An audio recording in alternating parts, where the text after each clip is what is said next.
I want to talk about a topic that is absolutely essential for all people, but so much so for leaders, and that is the topic of emotional regulation.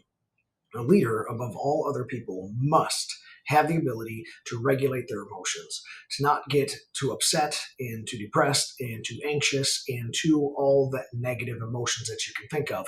But on the opposite side, they also cannot get overexcited, over amped up, overjoyous, even slap happy.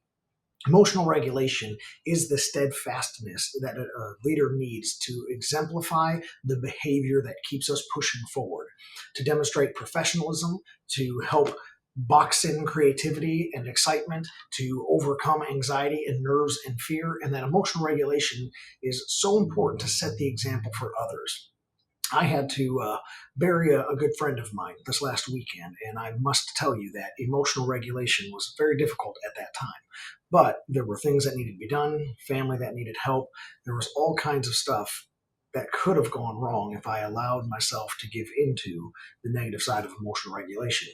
In that same day, it was my son's birthday party, and so I had to celebrate and have joy, get excited for things, and go through a roller coaster of emotions. And if I were allowed myself to get into a category of extremes in either of those, I could have had a detrimental effect to either of those parties.